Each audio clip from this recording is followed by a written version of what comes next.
What's up, guys, and welcome back to another episode of the Courtside Culture. I'm your host, Jeremy Jeffers, and today's guest is somebody who truly embodies the journey from player to mentor. From a legendary high school run at Nash Central to lighting it up at Western Carolina, earning all conference honors, and then taking his game overseas to Denmark, Switzerland, and Greece. He's been a star on the court, he's seen the grind of international basketball, and now he's pouring that knowledge into the next generation of hoopers. He also made his mark on the sidelines as a high school head coach and a collegiate assistant coach. His story is one of perseverance and growth. Please welcome to the Courtside Culture, my guy, Trey Sumler. Hey, what's up, dog? Hey, that's a hell of an intro. Man. Yeah, hey, what's up, dog? Man, that was well put together. I man. appreciate it, bro. Yeah, Hey, so Trey, your nickname is Bone. We're gonna start with that. Where does that come from? I always want to know. I'm like, we like, well, Bone. I'm like, who's Bone? It's just random. It didn't really come from no specific place. My guy, everybody know, got a tight circle. My guy Jay Kelly, came up with it when probably about 2010. He started calling me that, and it stuck, and just been running with it since then. So about 15 years strong now, just been Bone for the most part. That's crazy. So it ain't no story, no weird story behind that? Nah, it's no weird story. Well, it is kind of a weird story, but we'll save that for later. Sounds good. All right, so tell us about your roots, man, growing up. Did you grow up in Rocky Mount or Nashville? In Rocky Mount. Okay, so growing up in Rocky Mount, when did basketball become a true calling for you? And what was the moment that made you like, okay, I know I'm in love with this game? I knew I was in love with it from a young age. My parents put me in sports from the time I was about 5 or 6 years old up until I was able to play school sports. And they put us in everything. Like me and my brother both, we played football, basketball, and baseball. Right. I ended up growing out of baseball a little bit once I got a little older, probably a little bit before middle school. But basketball and football was just something that was mandatory. Like, I ain't gonna say it was mandatory, but in our household, like, we both did, and we did it heavy. And like I said, I wouldn't say knowing it was actually gonna be something that I was gonna do for a long time, probably until about the 9th grade when I didn't play football anymore. And I had the success that I did on the court my 9th grade year, and it kind of just went from there. Okay. Well, talk about your childhood and growing up, and who were some of your early role models, man? The obvious guys like Michael Jordan and Allen Iverson and Kobe. Like I said, I grew up in that era. I was a young kid when the Lakers were winning their first championships in the early 2000s, and just seeing that and watching that basketball. I remember Carmelo Anthony. I remember to this day, a lot of people don't know, like, now you can just, technology is crazy. You can just pull up however you want it. Right. But I remember recording the national championship game when Syracuse played Kansas. Yeah. When you had to put the tape over the little hole, like if you wanted to record over, could be a regular tape on VHS. Right. But I want to record over this movie, and I don't want it no more, so I put the tape over and record it. And I remember recording that game and just going. I probably seen that national championship game probably 25 times. Oh, that's crazy. So, like, just little things like that. Growing up, just watching sports all together. Like, to this day, I just told you before I came in here, watch football all day today. So, like, it's still in me to this day, even though basketball ended up being my thing. I just still love to watch sports. Right. That's dope. So let's talk about. We got the ball right here. You see my boy Trey he had to bring and let us know, man. But Nash Central, man, you was a walking bucket, bro. Averaging 23.6 your senior year, all-time leader in Nash Central history in points, steals, and assists. 4-time All-Conference selection, the new 6 Co-Conference Player of the Year with our guy Jeremy Atkinson. From an early episode, and also was selected to the NC South Carolina All-Star game, man. Talk about that run, man, and what it meant to you. Nash Central was a real different, and my high school career was kind of weird because Nash Central wasn't built until I was in middle school. So growing up, I always thought that I was going to end up going to Northern from where I stayed at, and that's where my brother went to school and he graduated from. So when they built Nash Central and the coach's situation went the way it went. Coach Mosley just was always a guy of high character who was in this area well respected and knew the game of basketball pretty well. So I was already staying in that central district. So my dad just kind of just made a decision, like, if we're going to do the sports thing, like basketball, we know for sure is going to be one of your avenues. Like, I want you to play under him when you're playing basketball. So end up going in that central.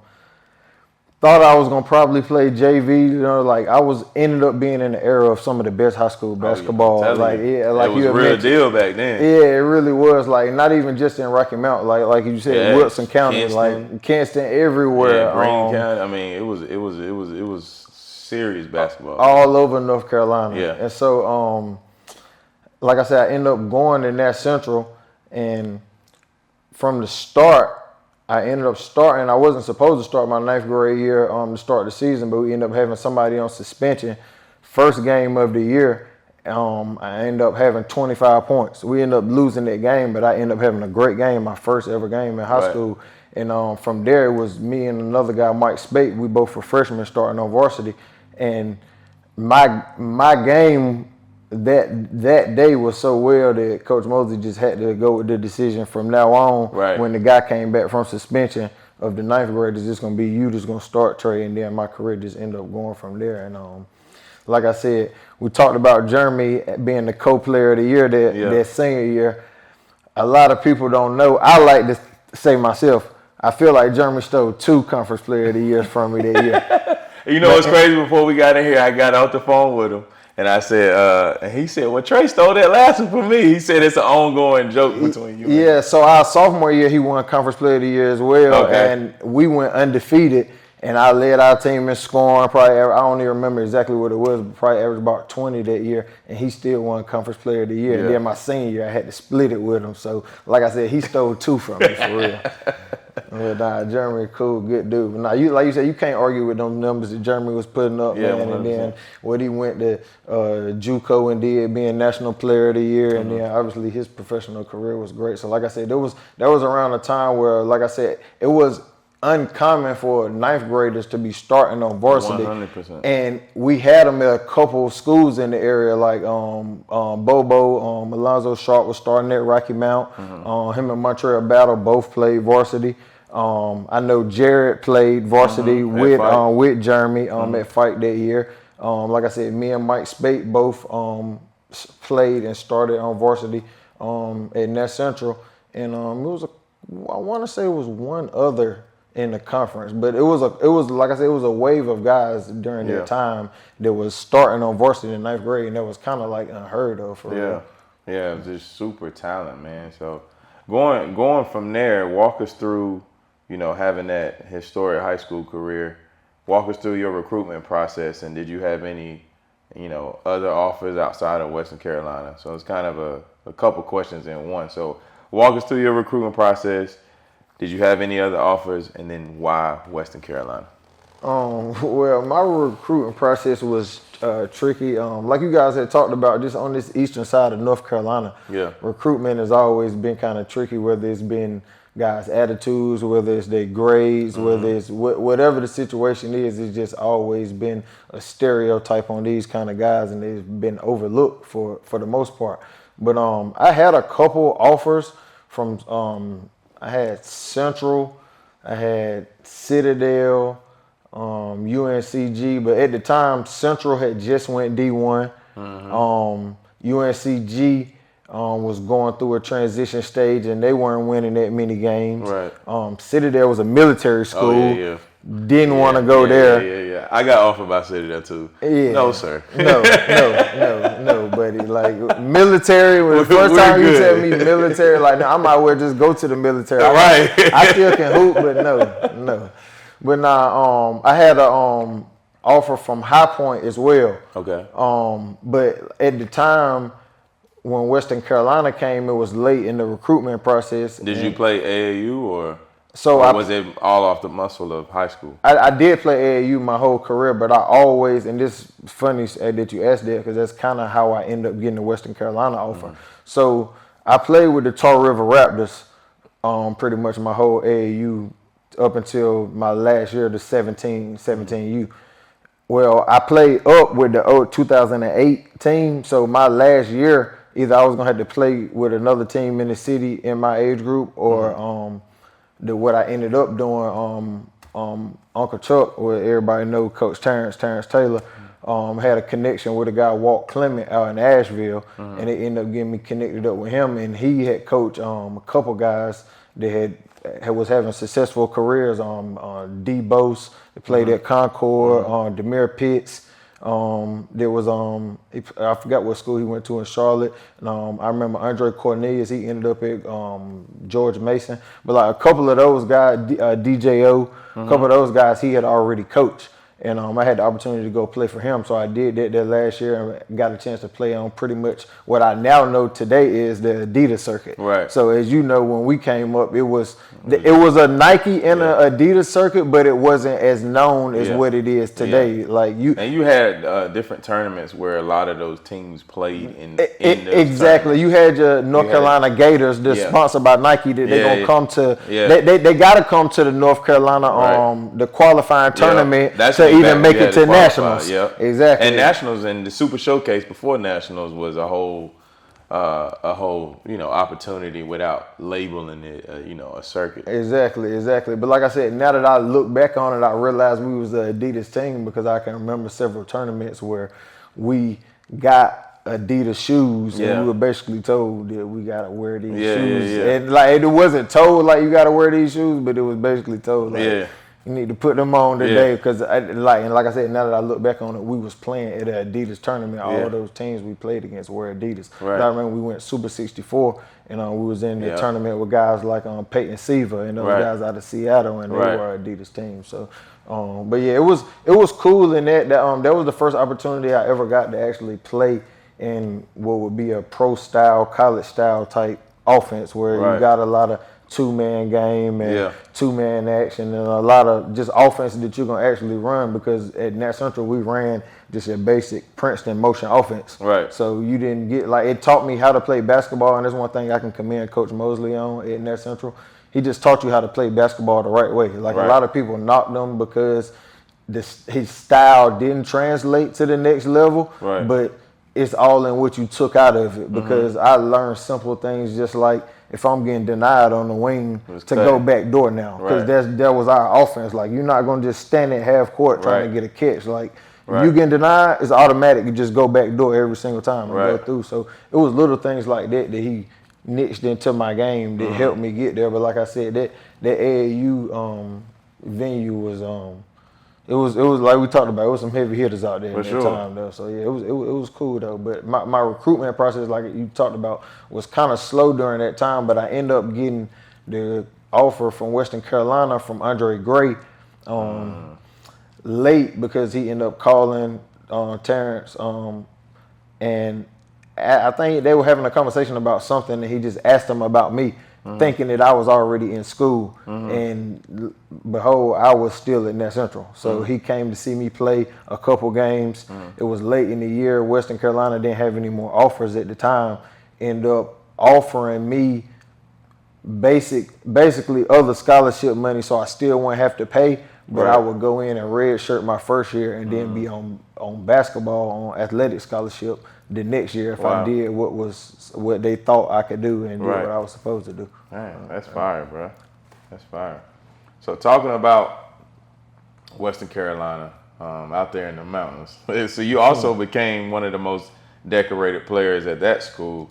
You was the Southern Conference Freshman of the Year, first team all conference your junior, senior year, #1 in games started all time.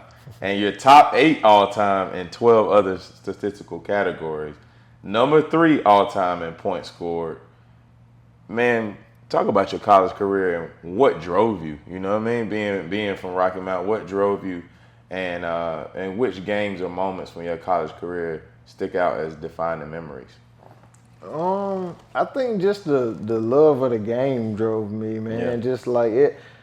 Just the joy of being able to go out there and play basketball. Like I tell guys all the time, like basketball is always my release. Whether it was in practice, or whether it was in the game. Like basketball was always my release. Whenever I had any kind of problem or something that I thought was a problem, that at 19, 20 years old, when you have no problems in the world, when you think the world is coming down on you, like basketball just always made me feel free, and it was just something that I could just do and just have fun with it. And I'm a super competitive guy, and I always wanted to win in any competition. And that's one thing our Coach Hunter that I had at Western Carolina, that's one thing that he harped on, just being very competitive and just winning everything. Everything we did in practice was competition. Right. So, like, he just put that in your brain. You need to be trying to win everything. So, like, that's just kind of what drove me, just the pure love of the game and just, like I said, the competition in me just always wanted to win. So how did, coming off the red shirt year, like, were you just given the keys? Or, like, did you have some crazy seniors graduate? Or, like, how did you step into that role of, like, it just seemed like, I guess you could tell me more, but from looking from the stats, it looked like you was just the man. Like, you had the ball in your hands from the jump. Was that something that they had talked about during recruiting, or you had to kind of earn that? Nah, so, I mean, I tell kids all the time, like, a coach is going to tell you what he wants you to hear. Like, even in the recruitment process, even after you sign, when you sign, like, until you step on campus, that's when you learn the truth. That's when it get real. That's when it get real, and you learn the truth. Sound good on the recruitment visit. Yeah, so, I mean, when I came in on my recruitment visit, I mean, they sold me the dream. I mean, by the time you leave here, you can be competing for Conference Player of the Year. Right. And I already had that confidence anyway. I already felt like Western Carolina was a place that I shouldn't have been. Like, the confidence of myself. Yeah. I feel like I should have been a high major. I can go play at Wake Forest. I can go play at NC State. I can go play at one of those schools. So I had the confidence myself coming in. But the funny story is, though, like, I know I didn't get the keys as soon as I came in. Like, even coming off of my red shirt year when I played, I only started about 3 or 4 games first semester until I got the starting job for good. We played Dayton the last game before Christmas, and I ended up having a great game against Dayton. And from there, when we came back from Christmas, that's when I ended up getting the keys and started from there. But, like, early on, like, even then when I was a freshman and I was the starting point guard on the team, my role wasn't to score the ball. I wasn't the leading scorer. Like, I ended up becoming I think I was a third leading scorer on that team my freshman year. Yeah. But it was like my role was to guard the best player on the other team. And, like, that's the thing that I tell kids that they need to kind of accept now. Like, sometimes you got to play a certain role to get where you want to get to. Like, if I know I can score the ball, but that's not my role right now, I may have to play defense and guard the best 100%. Other guard just to get minutes to be able to stay on the floor. Yeah, I mean, and it's the best. And I feel like that's the hardest part of the college adjustment, Trey, is just like your coach already has a plan for you. And if it works out, and it works out. Like, I was a pick and pop 4, a wingman that could go by, a slower defender, but I was tall enough to, stretch him out, you know what I mean? Yeah. But it was just like, I got that, you know what I mean? Like, come on, let me rock, coach. But it's also the system. He's been winning. He understands it. And if I wanted to be on the floor, all right, I'm practicing. You better make that pick and pop 3 about 35%. And that's what I did. And again, you had to be efficient in that role, and once you get to that, then you're able to take on more responsibility, Yeah, and I think that's the thing, like you said, you got to understand your coach. You got to understand yourself and your strengths and your weaknesses and what you can and can't do. Like, trying to play to doing something that's a weakness of yours is going to make you look weak. Right. And so, like, it's best to try to stay away from those things and shy away from those things. Like, it's nothing wrong with going right every single time if they can't stop you from going right. Right. Like, if I can't go left, why am I going to even try to go right if they can't stop me going right? Like, okay, eventually I know I need to work on that. Right. But, like, right now, like, let me stick with what's working. So, like, you got to understand what you do best and just do that. And you got to understand what your coach wants as well. Right. Like, if your coach don't want you shooting that shot, you can shoot it, but you better make it when you shoot it, though. Because every coach in the world is going to say, no, until you make it. Say, good shot. Right. Yeah, they can probably say, you better not do it again, but good shot right then. You Right. know what I'm saying? You're going to be able to rock out. So that is what it is. And like I said, my freshman year, even in college, I had to guard 3 2,000-point scorers. Like, I was coming into the Southern Conference where it wasn't no cakewalk. I came to the Southern Conference the year after Curry left. Yeah. So, like, it wasn't, and if people probably don't remember, but Curry and them lost his junior year and didn't even win the conference tournament. So the Southern Conference wasn't a cakewalk then. Right. And when people seen what Curry did on the national level, and obviously who he is today. Right. Like, I guarded Andrew Gowlock, who played at College of Charleston, scored over 2,300 points, I believe. I know he's Charleston all-time leading scorer. You want to know how I know he's Charleston all-time leading scorer? They had it on the scout report. Because he got the record against me. I had to guard him that game. That's crazy. Yeah, he was. I think he was probably 13 points or 15 points away from it, and they was just feeding him crazy in the first half. And I think he probably had 20 in the first half on this, and didn't even play the last 13 minutes of the game. But him. Cameron Wells that played at Citadel scored over 2,000, and Donald Sims that played at Appalachian State scored over 2,000. And I had to guard all those guys my freshman year. So it's not gonna always be cake and ice cream when you step out there. Sometimes you gotta get your hands dirty a little bit. Like, I had to go out there and accept that role and know in this game, I'm not even thinking about scoring. My only objective today is to slow them down any way I can slow them down today and let my team do what they do, and hopefully we can get the win, because that's what it's about. 100%. So let's talk about this milestone right here, which is, I don't think people understand how hard it is on the Division I level. They had 40 against Mulligan. Talk about what was going through your mind that game. Crazy story. I called it the MJ flu game. The MJ flu game. That whole day, that was during Christmas break. You know, Christmas break, you out almost a month. Yeah. But I don't know what I ate or what I had, but I got sick and I couldn't eat anything that day. So we went to breakfast. We went to a nice place downtown. You know, the meal paid for. We ain't got paid. Couldn't eat anything. They had the best pancakes in the world.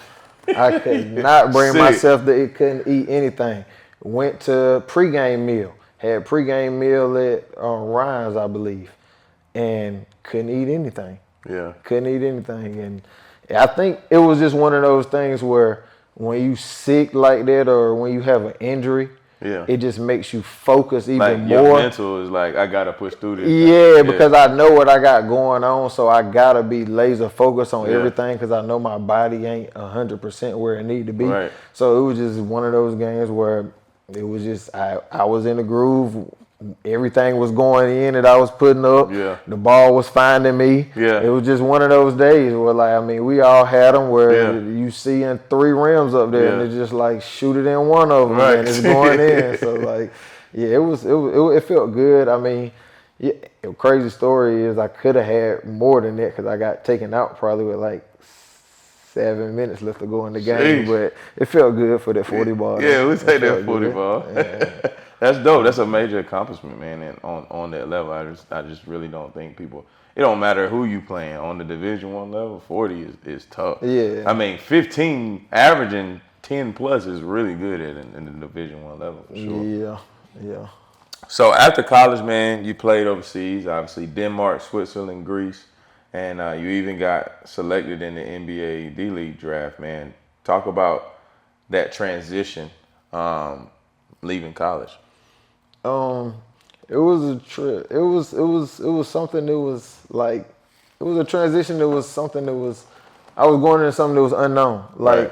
You play and you do something all your life, like basketball, and you feel like you know what's going on, but until you get to a certain level, you don't really know what's what. Even me going into college, I was going into the unknown because it was my first time going there. I can think, this is just basketball, but I'm going into something that them telling me we got individual workouts. It was the first time when I got to college, I'm like, individual workouts, what is this? Right. So even me becoming a pro, it was a lot of things that I had to learn and a lot of things that I had to catch up to. And it was a great experience. Had a lot of success in Denmark. And like I said, that success translated, ended up getting drafted into the D League the next year by the Erie Bayhawks. But that was a wild experience for me. It was a great experience for me, even though it didn't necessarily work out for me. A lot of people don't know at that time the D League only kept 10 people on their team, and I ended up getting drafted to a team that had Keith Applin, who was the point guard from Michigan State, who was on the Orlando Magic contract at the time because the Orlando Magic had took him in the second round, I think the year before. And in that same draft, they traded for Mike Kabongo, who was the starting point guard at Texas. And I went to Syracuse first, didn't he? He may have went to Syracuse first, but I know he ended up at Texas. Oh, okay.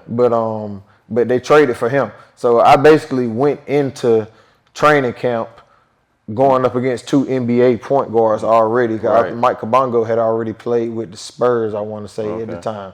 So theoretically on the roster, if you keeping 10 people, you're going to only keep 2 per position. Right. So like I said, it was a great experience. So so talk about that, man, going through that, because I'm sure after that was the NBA D League right after college, or was it after Denmark? No, it was after Denmark. So like, did that mess with you mentally, like knowing that you could have stayed overseas and continue to make? Obviously, you know the dream is the NBA, but like, did you come back and like go through the whole training camp process and then you went back overseas, or like what was your timeline on that? So the year when I got cut from the D League, I did not play the rest of the year. So it did a little bit, but it also just was a lesson to me too, though. That's why I say I'm glad I went through it, because when I went to that training camp, I realized I wasn't in shape.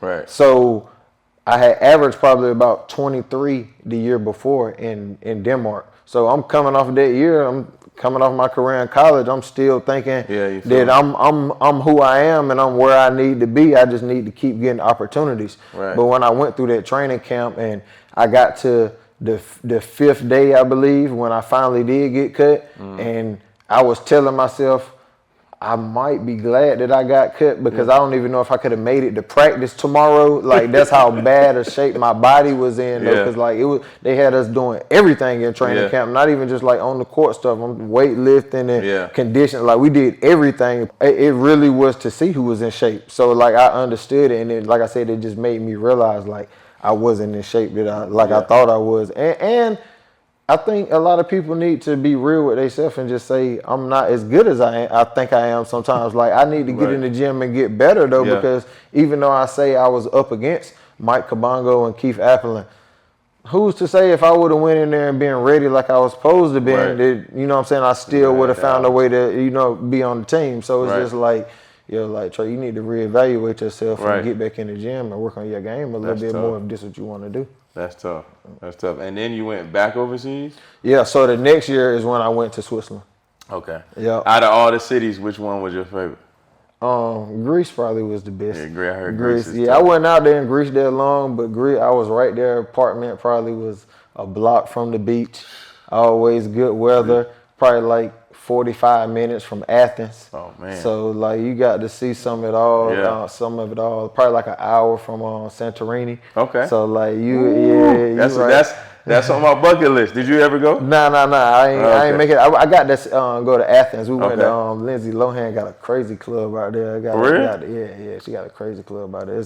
You would think it's an American club. Like you go in there, it's not no overseas. Like you think you might think you in boat riding, Rocky Mountain somewhere. Like, it ain't that wild. But like, it's like it's a nice club though. Nice setup. That's fire. That's fire. What do you feel like were the biggest challenges you faced overseas, and how did you overcome them? I'm glad that you asked that too, man, because that's the part that a lot of people don't talk about. Like, that's always the goal, and I encourage kids to. If you got a chance to go to school for free, for one, go to school for free, whether it's Division I, Division II, Division III, no matter what it is, go to school and get that education and get it for free, like I said. But professionally, if you got a chance to go play professionally where they're going to pay you, not you going to go pay. I don't knock nobody who paid to go over there in the league or do whatever. But if they're going to pay you to come over there, no matter what it is, and you got a chance to build your career up, I encourage it.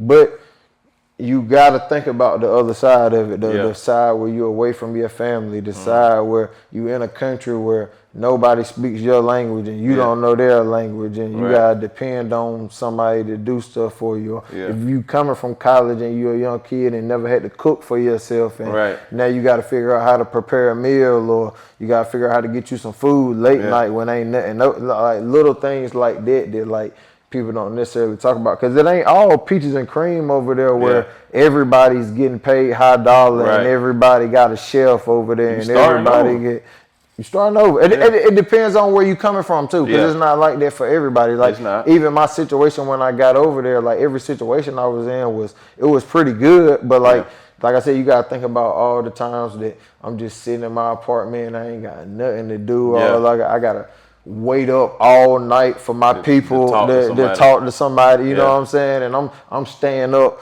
5 and 6 o'clock in the morning on their time, then trying to sleep through the day and just like little stuff like that. And if you not mature enough to be able to handle that, or like strong enough, like you said, mentally to be able to handle that, it can mess with you. Because even like for me, it messed with me at times. And then looking on there and seeing somebody who you know you better than them, and they in a better situation, or they in a better country, and or they doing, you know what I'm saying? It's like you got to deal with that battle while you over there, and you can't move on everybody else's timeline. So like I said, I encourage it, and I want kids to stay down, and if that's what you want to do, I want you to do that. But like you gotta think about the other side of it, and actually, and it's still gonna be a life after basketball. So you 100%. Gotta think about all that. And we definitely get into that a little bit later, with that life after basketball. What was the retirement process like, bro? And what led you to the decision to finally walk away from the game? The other part that nobody talks about. The getting up and working out every day. like body was cooked. Man, people really don't understand the shape back on the D-League thing, like the shape that you have to be in, and the grind that you have to put your body through every summer to be a professional now. I ain't talking about like, because I got away with it leading up into the freshman year at Western Carolina. Like that summer, I know I didn't work out like I was supposed to work out. Like I went to the gym and I played open gym and I got shots up a little bit, but I wasn't in the gym like I was supposed to, and I still came back and had a good year. You might can get away with that at the college level. When you playing at the pro level, when you playing against all professionals, you can't get away with half-assing. Excuse my language. No, you could. Yeah, you can't get away with that. So it's like the grind of having to get up and do that every single day, twice a day, 3 times a day. It was like, do I really want to do that? And I'm gonna be honest about it though. Like I got to a point where I could make some decent money though, but I had a couple setbacks and decided like, at this point right now is this grind worth the money that I'm gonna be receiving? When I was a guy who always understood there's plenty of ways to make money, and not even to say it like that, but like I love basketball dearly, but like I'm not gonna spend the rest of my life or this part of my life steady chasing basketball on a dream that may or may not happen. When like I'm satisfied with, like I had a great career, like we didn't talk about what I done did, like I'm comfortable, and that's another reason to this day why I don't care to necessarily talk about it all the time, because it don't matter. My time didn't pass. When my time was here in high school and college, I did dirt to everybody that stepped in front of me. So it's like I don't care to live on that dream no more. Like I'm comfortable with what I did. I know what I was, and I leave it to the next generation. Like I'm cool with it. Yeah, that's dope, bro. That's dope. And that's really tough for a lot of people to, like to have that mindset about the transition after. You know what I mean? They don't have that mindset to know that they can do other things. They don't know nothing else. It's hard though, man. That's why I said like a lot of people don't really, like people don't tell you about, like even like me. I had several conversations with my head coach in college, like what I wanted to do as far as coaching after I got finished playing. And he would just say little things like, man, you probably gonna play 12 to 15 years. Like, so like that was always my mindset too. So like it crushed me a lot to have to finally give it up though. Like I went back and forth for a long time, and like a lot of people don't know, and like it could have been me being stubborn and not listening or whatever, but And I regret it to this day if that was the case, but I don't regret it because I feel like that's the decision that I made because that was what was right for me. But even when I was going through my process of wanting to give it up, I ran into so many people who didn't even know that I was about to stop playing basketball, who used to just randomly say, like, man, you need to keep going. Like, I see what you're doing. And I'm like, it's that, especially when you in your city and you know, we small town, so you know everywhere you go, especially for what you've done for the city. So it's an immense pressure from that you feel like from everybody. I mean, you're a young professional, so it's like, damn, if I give up, we get stuck in there. What is the city going? Am I letting people down? Am I, but again, you got to do what's best for you. And God's timing is always perfect for sure. Yeah, and I think a lot of kids, like now, especially with social media, that's the mistake they make. They label themselves so much of a basketball player that if things don't go right for them, they think about what everybody else is gonna 100%. Think. Like if I don't go D1, what is everybody gonna say? And it's just like, it don't matter. It don't matter. Like, it don't matter. Like, because you eventually all of y'all are gonna be in our position, and nobody's gonna care. Nobody's gonna care. And you're gonna have a family, and you're gonna. You gotta go to work one day. Yeah. You're gonna have to go to work one day. You can go to the league. Yeah. After the league, you're gonna have to go to work one day. Like, and you're gonna be old enough and mature enough to know I gotta keep working anyway. Yeah. You know what I'm saying, at that point. So it's like, at the end of the day, and I tell people all the time, it's people who I went to high school with who had a head start like crazy on me because when they graduated high school, they ain't go to college. Yeah. They went and got a job. Right. And they went and got a good job. And then I didn't went to college, I didn't play pro, I didn't did whatever I done did. And I done been out of school, high school now, almost 10 years. Yeah. And they been at their job 10 years and they, you know what I'm saying, they comfortable and they making what they supposed to be doing. And then now I got to go start my whole life over and try to figure out what I want to do now. So it's like, it's definitely important to think about what you want to do after. 100%. And that's not a cliche. And that's really why I ended my career earlier as far as professional, because I'm just like, I got too much. I can say that I fulfilled, my dream of being a pro. Yeah. And it's over. But like, I got too much creativity, to do something impactful. Again, like you said, if I'd have played 8-9 years, I'd have been my age now, 32 trying to start this, you know what I mean? But, but God works everything out, bro, Yeah, so. and that's why I say every decision that you make, though, you're going to make it at the time because you feel like that's the right decision. It's always easy to look hindsight and be like, oh, I should have did that. But if you would have knew that's what you should have did, you would have did it then, obviously, though. So, like, you made that decision in real time because you thought that was the right thing to do. So you just got to live with it and learn from it. Agreed.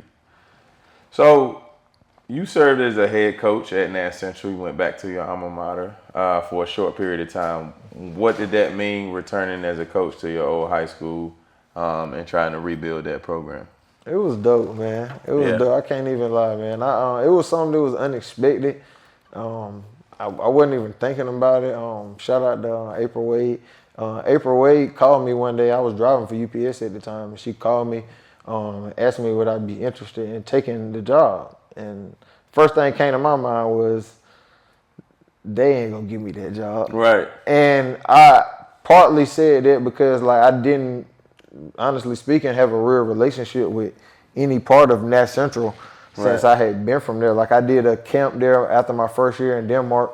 I came back and did a camp for the kids there. But other than that, that was pretty much the only contact that I had with the school. Coach Mosley had left.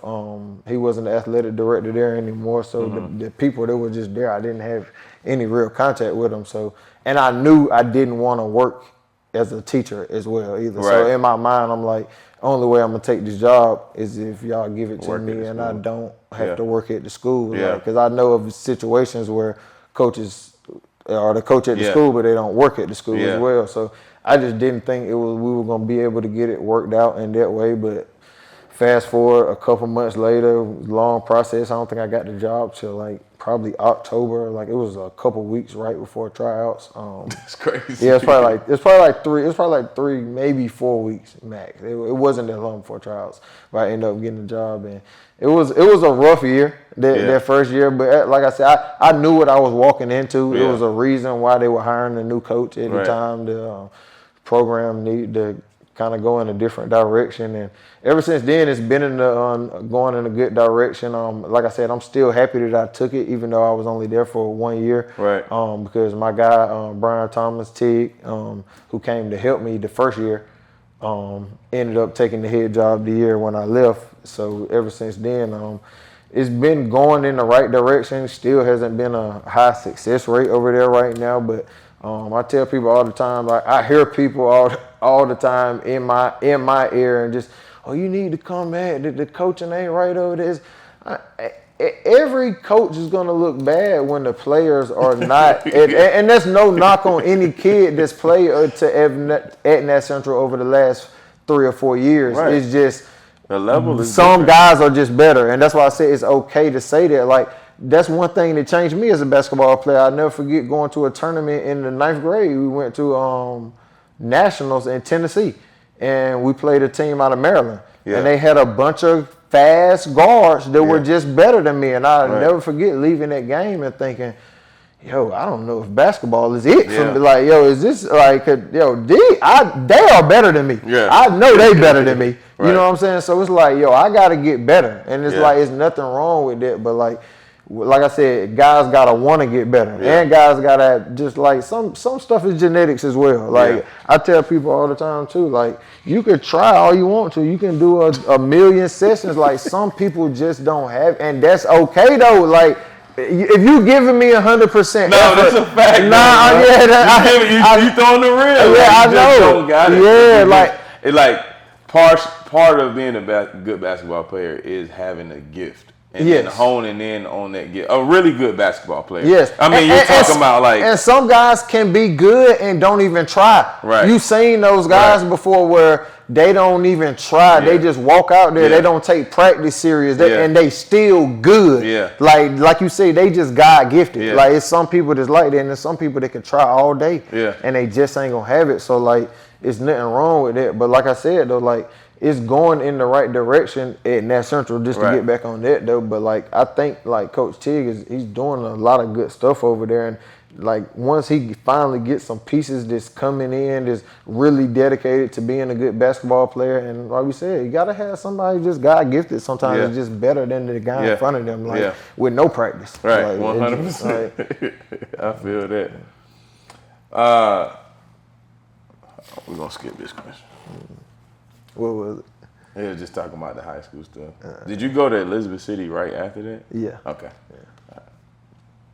So you went on to coach collegiately right after that, and you were the assistant coach at Elizabeth City State. Man, what was that experience like? What was that day-to-day? Because that college coaching grind is different. So talk about the day-to-day with recruitment, development, practice, and just balancing life all together. It's the reason why I'm sitting here with you today, Jerry. The reason why I'm sitting here with you today. Nah, coaching college was cool too, man. Like, I don't want to put like a bad stain on it, cause like I always, for everybody. Yeah, but I always just preach positivity when it comes to basketball in general. So like, my experience may not be your experience. Your experience may not be my experience. So it's like, but it was cool as far as the actual coaching of the game, because like I said, it got me back around basketball. It got me around young dudes again that was in love with the game of basketball, and like that made me feel young again, like I was a 20-year-old kid back in college at times though. So like from that standpoint, but from the standpoint of the scheduling of it, it's just it wasn't for me. I like to do other things like outside of coaching, and when you want to be good at something, like you got to really dedicate yourself to it. Like you got to put your all in, and I feel like college coaching is just one of them things, Trey, that like you got to do right after you done playing. Like, go right into the GA and then go right. Like, you already kind of got to know that you just love it, because I mean, we used to see, D1, we used to see how our coaches used to get treated. Scout report. Yes. Yes. All right, you do scout report, then you're going to drive 5 hours to go recruit this kid. I was like, nah. And I really feel like I would be a good, a college coach. Yeah. Because I feel like but I'm like, the grind behind it. Nah, you would, though, because you're a good people's person. Yeah, like, but I'm good, though, bro. It's just the time, and, I watched a lot of, coaches, and even some of my coaches, divorce their wives, not have a good relationship with their kids. They chasing the grind. I mean, they moving schools. Your kid go to a city, 2 years, you get fired. Yeah. You know what I mean? Now you flying across the country, your kids done got acclimated to this. It's more to it. The coaching aspect is dope, and the connection you have with the players, man, especially on Division I level. But man, it's just something. I'm like, bro, I like being I've been gone for 5 years with college. I'm cool, bro. I need to be at the crib. Man, it's taxing on the mind. To have to do all that stuff that you talked about, making connections, talking to parents, talking to other coaches. Yeah. All that stuff is a major factor in it, and it's you can't just wake up one morning and be like, I don't feel like doing that today, with that job. So it's that's nah. There ain't no flexibility. Nah, and it's 24/7 though. Yeah, it is. And when I say it's 24/7, because when certain people call, you gotta pick up the phone. Yeah. And to your point though, that's a great point. I think you do gotta go into coaching. I ain't gonna say you got to, but it's better to go soon as you finish playing. Yeah. Damn, I forgot what I was about to say. Damn, we got to go through that part. Damn, what I was about to say. You said it's better when you go out of straight out. What the fuck was I about to say? That's a blooper reel right there. Yeah, that's definitely a blooper reel. We can go to the next question. Nah, I want to hit that one though. I was saying it's better when you go straight out of college just because you're younger and. Oh, that's the point I was making.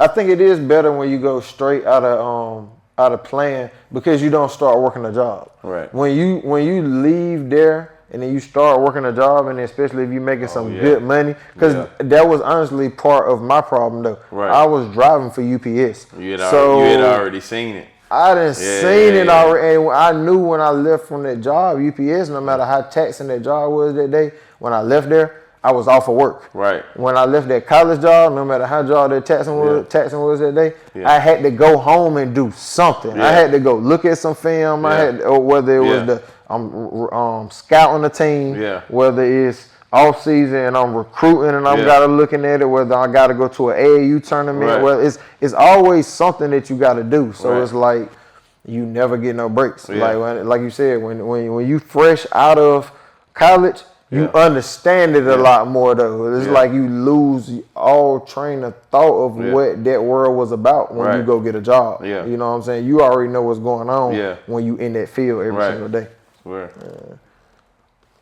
So I saw that Coach Gray was a mentor to you back in your playing days, and how was your relationship with him, and how has he influenced you as a player, a coach, and just a mentor? Obviously, Coach Gray recruited me to Western. I got offered by Western too. Yeah. So I almost was there with you. That's crazy. And I almost went just because of Gray, because Gray is just such a good dude, man. That's crazy. And, I don't think you knew that, but he recruited me and Poogie. And a package deal. He offered both of us to come to Western. I couldn't go to the mountain, dog. Yeah. But I ended up going to Iowa. It's cold out there too, so but anyway, it's probably colder out there. Yeah, for sure. But talk about Gray, man. Special dude, man. Shout out Coach Andre Gray, man. Man, Gray, man. To this day, man, me and Gray still got a great relationship, and I'm so glad that I grew up in the era that I grew up in, of being able to be coached and having hard coaching as well, though, where they still could really coach you hard. Funny story, my redshirt year, when I didn't play, we were in practice one day and I was just having a bad day. And they were just on me real bad. So the starting point guard my redshirt year was is the all-time leader in steals. And the guy who backed him up came from JUCO. He was a junior that year, and he scored 900-some points in 2 years. Wow. So the two, and he was a hell of a defensive player as well. Shout out my guy Mike Williams. The two guys that I played behind were very good players. Right. So I was having a bad day one day, and Gray told me, like, yo, son, you ain't gonna never be able to play point guard. And like I said, I'm glad I grew up in the era that I grew up in, because in today's era, a lot of kids will take that negative and they'll be ready to hit the portal, or they'll really feel some type of way. And I don't knock them a lot of times, though. I just say it's the way that they were taught. But like, I may have felt that way if I grew up in this era, if somebody talked to me like that. But I was raised and grew up a little different. Yeah. You know what I'm saying? So, but like little things like that, like helped shape me. Like, and I really went home that day though, thinking like, yo, am I gonna even be able to play point guard? Right. Little did I know, towards the end of my red shirt year, they wanted to take me off of my red shirt and play me. But it was so late in the year, they were just like, yeah, we're not going to waste his year, because if we play him now, this going to count for his year, and he's going to be a sophomore going into next year. So I ended up not playing, but I didn't find that out till later when I was out of college. But it wasn't that Gray was being real and he was telling me, yo, you can't play point guard here. I was having a bad day, but he was just on me to push me a little bit more, because he already seen what ended up becoming what it was. Right. But I didn't know that, and that's what kids don't understand. Like, a lot of times a coach will be on you real heavy or be on you really hard, but not even because he cared, but just because he cared, but because he thinks that you're really good. Right. And he see it right now, so like he not gonna let you slack. Right. Like, so he's gonna to your point, you're right, he does care. Right. Because he wants you to maximize your potential. Right. So it's like, not that he's on you because he don't like you, it's on you because he's trying to bring the max out of you, because he see a lot in you. Yeah. So like, I think Grace, I ain't gonna say I know Coach Grace seen a lot in me. And to this day, to echo that, he came back and gave me a job when he got his first head coaching job. Yeah. So that just says wonders about him, and it says wonders about myself too. And that's why I keep saying it, that's why I tell kids all the time. Yeah. You gotta respect who's in front of you, and you never know who can do what for you and who you gonna need. Because 100%. I played for this man. Yeah. I'm never thinking that I'm gonna go into coaching, and if I do go into coaching, that he can give me a job. Right. And lo and behold, I grow up and this man give me a job. He risked his, and me knowing even more now, that's even crazier, because that's how much he trusts me, because he risked his career, because his career is on the line. And you ain't been in it. I ain't even been in. I done coached high school 1 year and won 4 games. Right. In 1 year, I won 4 games. And he gave me a college job. We out of here. Yeah, but like that's why I tell people, like, you gotta stay the course though, because your course ain't gonna be the same as everybody else's course though. You may coach high school ball for 10 years and win a state championship in one of those years, and nobody offer you no college job though. But like, that don't mean you can't coach college, but your pathway just may be a little different. I coached college won 4 games and got a college job the next year. So it's all the connections and who you know, and also what you know. Like, I had played for him. He knew what kind of mind I had when it came to basketball, so he felt comfortable with, I know he know how to relay what's going on. Real talk. So now you help kids, you train on the side of your entrepreneur business, and we'll get into that. But share a story, man, of you mentoring a player. It could be college or throughout, Nash Central, that was under your guidance, and what did you do to really help them? I mean, a couple of guys. I'm not going to take any credit. I'll let those guys tell the story and say what I helped them with, if they want to share that at some point, and what specifically I did for them. But I just try to give guys guidance, and I tell them, like I said before, your situation ain't going to be like my situation, but I can tell you what I went through, kind of how I handled it, what I saw, what I dealt with, and what I experienced, and then hopefully you can learn from that. I know I could go on and name a list of them, but one person that just sticks out in my mind, because I've known him the longest, of the athletes who's doing pretty well for themselves right now. But Randall King at Campbell playing wide receiver, I had him when I worked the Boys and Girls Club when he was probably like the 3rd or 4th grade. So I've seen him grow up to be the young man that he is now, and I ended up coaching him on the team Trez that I coached with Rod Edwards.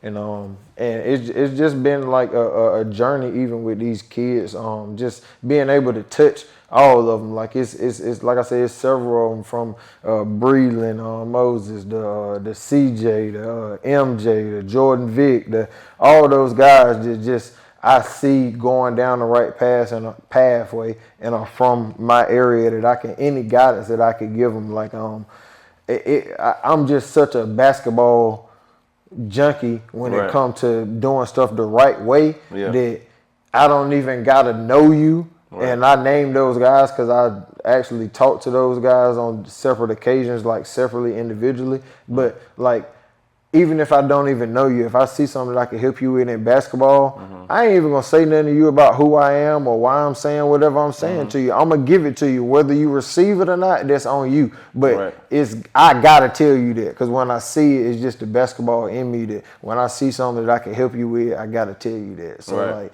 it's several guys. DeQuavius Green at Fight Big D. Pause for the young guys.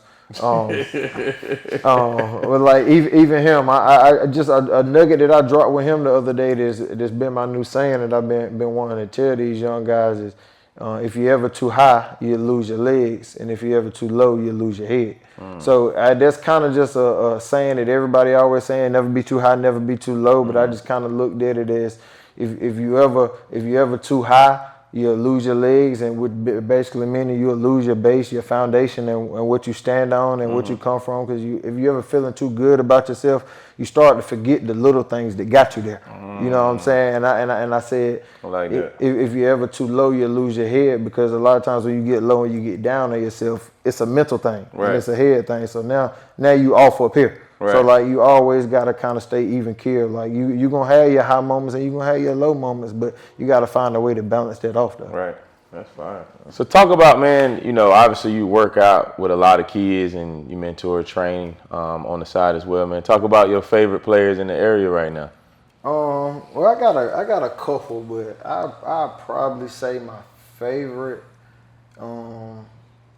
this year probably be Kobe Edwards. Okay. Yeah, I haven't had a chance to train Kobe, and I wouldn't say that I mentor Kobe, but me and Rod, his father, have a real good relationship. Right. And, I just talk to him from time to time whenever I do see him play, and just give him his credit when it's due, and just let him know the things that he needs to work on his game from time to time though. But like I really like the way Kobe plays at the point guard position, being able to run his team and be able to score the ball. Like, he reminds me a lot of myself, and just the things that I know about Rod and the player that he was though. Like he definitely is exciting to watch. And I ain't told Rod yet, but I want to tell him that me and Trey is chasing him to be that #1 duo, father-son duo, to come out of Rocky Mount. But we might automatically jump to #1 though, because Kobe really from Wilson anyway. So, what I'm Heard that. Well, how was it like being a father, man? It's dope, man. It brought me back to being a kid again and really loving kids. I think I really loved kids growing up until I got probably about high school, and you start having those conversations about actually having a kid. And I was so not ready to have a kid that I kind of like grew away from kids. And then until I had my son, like now I just catch myself every time I see a kid walking, I just look at them, how they walk, and just little stuff like that. And it just made me pay attention to kids and want to give more into kids a lot more too though. Yeah, so fatherhood has been very dope though. That's dope, bro. Yeah. So let's shift gears, man. So now you own your own car detailing business, man. Talk about how that came about and your transition from coaching to the entrepreneur lifestyle. So that's something that I've been doing pretty much all my life. Okay. Kind of on and off from the time I was probably in about 4th or 5th grade. My dad owned the detailing business. So I kind of grew up working with him. Started out working for free. I call it for free, but you kids ought to understand it's not for free when you staying in their house and they paying them bills. But I eventually got to the point where my dad was paying me, you know what I'm saying, and I was earning my own money. So it's kind of something that I grew up doing in the summertime, and even some days when I went to school, after school, I would do that with my dad. And then I ended up getting my degree in entrepreneurship at Western Carolina. Okay. So I learned and obviously took a lot of business classes and just kind of learned the ins and outs of how business actually worked. And when I was finished with my professional career, that was one of the things I kind of ventured into a little bit, but I didn't make it official. Yeah. And then, like I said, I started driving with UPS, and I kind of just put it to the side because the money was just looking so crazy, and my time schedule was just all off. And when I stopped driving and started coaching, the weird thing is when I decided I was going to stop coaching, when I was up at Elizabeth City, one of the side jobs I had up there was driving some of the campus vans. Okay. So that's another thing they don't talk about when you got to take those jobs like that. Like it's a grind sometimes though. You might have to get you a little side job every now and then. But I got connected with the lady who was over the campus vehicles, and I was able to get a contract with UPS. With Elizabeth City and start doing their vans. But I had to make my business official to be able to get paid when I did that. So that just made me be like, man, I really could turn this into a main thing. Like I done picked up a contract almost pretty much, and I ain't even went official yet. I got no real clientele. So once I really turned that official and decided to start using my connections and really put myself out there, I said, man, I can just, let's see if I can make this work. So I've been over a year strong now, doing that for my main thing. And it's been pretty good. Still got a lot of room to grow, but for sure, it's been pretty good. It's the entrepreneur grind it's tough, but it's the best one because the only thing that's between you and succeeding is yourself. Yeah. So it forces you to continue to evolve as a person and figure things out, and it's a beautiful thing, man. Yeah, and it's just like anything in life, man. You're gonna have your highs, you're gonna have your lows. Yeah. Like even if you start out, when I first started out, I started out real good, and then I got to experience a couple lows where I was having bad weather. I was having customers weren't picking up the phone. It might have been that time of the month where they don't really feel like paying, or whatever it is though. Like you go through those times where it ain't always sunny right now, literally and figuratively speaking. Like it ain't sunny. Yeah. So you go through those ups and downs, but like if you really believe in it and you know you good at what you do, you stay the course, things will work out for you for sure. For sure. So what advice do you have for a young high school player who has dreams of playing college ball? What advice would you give to him? I would just say, man, just stay the course. And like I said, man, and my motto, man, never. If you're too low, you lose. If you're too high, you lose your legs, and if you're too high, if you're too low, you lose your head. Just stay even keel all the time though, because you're gonna have those moments. Like I went through those ups and downs of being recruited where I felt like I couldn't get nothing, or this ain't working out for me, or I know I'm better than this guy and he got this offer. But like I said, your pathway is not gonna be the same as everybody's pathway. You may have to go, especially in this day and time now with the transfer portal and the way things are now, you may have to go D2, you may have to go D3 with the opportunity to be able to transfer up. Right. And then if you're really that good and you really believe in what you can do, then things are going to work out for you. Right. But even within that, I tell guys, like, you have to learn your teammates. You have to learn your coach. Like, you can't be a guy who just hops around all the time and just going into new situations. Right. And then you got trying to figure out every situation. Like, you need some kind of stability so you can learn a pattern even for yourself. Right. Like, I wouldn't even the guys in high school, I wouldn't agree with hopping around from school to school. Like, certain guys, they need to venture out and go to a different school and go to a better situation. But you know who those guys are for the most part, though. But and what I would say is too, though, is it's hard to decipher who's giving you good information. But a lot of these kids too are just being fed a lot of bad information. So a lot of things that they're doing and decisions they're making or their mindset, it's not necessarily their fault. Because Right. as a kid, like you're gonna believe who you trust, Right. and your mind is gonna start to shape into whatever is around you and what Right. people are telling you. So a lot of times people just got bad people in their circles and people who don't tell them the truth. And it's hard to find somebody that you know is telling you the truth. Like Right. I ain't gonna sit here and act like it's easy where, oh yeah, you can just call him and he gonna tell you the truth. Like Right. there's a lot of people, whoever you can pick up the phone Yeah. most of the time gonna tell you what you want to hear. Right. There's a reason why on social media all these guys get all these likes and all these comments Yeah, and it's stuff crazy. though, because that's what they like and they friends like them. Even if they don't like them, it's gonna be somebody who gonna comment and they still gonna like your picture and then they gonna go back and talk about you. Right. So like it ain't about them likes. It ain't about what them people are close to you is telling you. It's about real. You gotta be real with yourself and you gotta evaluate what's going on. Yeah, that's a fact, man. That's a great answer. It's a great answer, brother. All right, man. We're gonna switch gears. We got to end up with a couple fun questions, man. So we're gonna test the basketball Okay. knowledge and see where you at with it. All right. So give me your best dynasty: the Bulls, Warriors, or the Spurs. No Lakers? Nah, them three though, Bulls. Lakers was a dynasty. Yeah. Bulls. You going Lakers? We can add Lakers. No. I'm gonna go from what you gave me. What you say, Bulls, Lakers, Spurs? Bulls, Warriors, or Spurs? I mean, Bulls, Warriors, Spurs. Gotta go Bulls. I don't know why. Like, I yeah, we gotta add the Lakers. I mean, the Lakers had like two different dynasties, like with Magic and them, and with Shaq and Kobe. Yeah, they had two different ones. Yeah. I was thinking Kobe them era. Kobe and them. We'll go with the Lakers. Yeah. I forgot to add one. That's just because that's my fault, favorite. Chat. Yeah. But yeah, I'm a Kobe fan, big Kobe fan. That was my favorite player. All right, give me your top big three of all time. So I'm gonna give you some options. You got Mike, Scotty, Dennis Rodman, Magic, Kareem, James Worthy, Larry Bird, Kevin McHale, Robert Parrish, Tim Duncan, Tony Parker, Manu, Garnett, Paul Pierce, Ray Allen, Bron, Wade, Bosh, Durant, Curry, Klay Thompson. Give me your top three in order. If you need me to repeat them, let me know. I'm good. I'm gonna go Brian Wade, Bosh 1. Okay. I'm gonna go KD, Clay, Steph 2.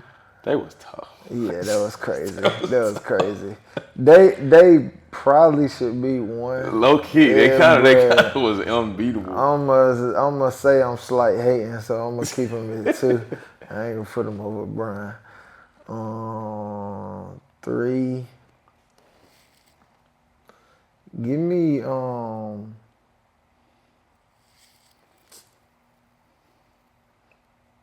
You going with the obvious? nah, give me politically correct. I'm gonna go Magic Okay. in there, Magic, Kareem, James Worthy. but I wanna go Duncan. Duncan and them was tough. That's what I know. But you sleep on Mike, Pippen, and Rodman though. Oh, I can't. Rodman throw it off for you? Yeah, Rodman threw it. He just threw it up. It's just the style. Because- it's what I like though. Yeah. It's what I like Because though. Garnett, Pierce, and Ray Allen was crazy. Yeah, I don't like that though. No. No, I don't like that. So you going Bron, Wade, Bosh, Kevin Durant, Curry, Thompson, and then Magic, Kareem, James Worthy.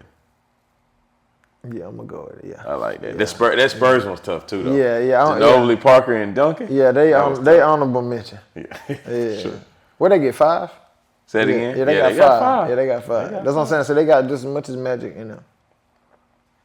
All right. Your top 3 players that you would call if you needed a bucket in the last 10 seconds. In the league, All time. if I need a bucket in the last 10 seconds, Who your top 3? Who you call? Kobe, Yeah. KD. Yeah. He was going to be my one. Need a bucket in the last 10 seconds. That third one tough. You could go, you could go Mike, you can go Kyrie, you can go Steph, I'm gonna go. you can go Dame. I'm gonna go Dame. Dame? I'm gonna go Dame. That's I'm tough. Dang. That's tough. I can respect that. Yeah, I can respect that. Yeah. All right, now the question we ask everybody: give me your NBA all-time starting five, no position. Who you like? Give me Shaq. Okay. Give me KG. Give me Bron. Give me Cole. I'll get sticky at that one. Give me AI. No Mike? AI, no Mike. No Mike? No Mike. That's No crazy. Mike. Why no Mike? No Mike. I can't have Kobe and Mike. Yeah. I can't have Kobe and Mike. And Kobe my favorite though. We talking about mine. We talking about Yeah. We talking about mine. Yeah. We talking about mine. I said no Mike. Yeah, no Mike. Nah, man. Well, I appreciate you coming on, brother. It meant a lot to me, man. Hey, for man. sure. Hey man, it's dope, man. I like to sit up in here, man. It was a good time, man. I appreciate it, man. I appreciate it. Man, thank you guys for tuning in to another episode. Make sure you go follow us on all social media platforms and subscribe to our YouTube channel at Power TV NC. And we'll see you guys on the next episode.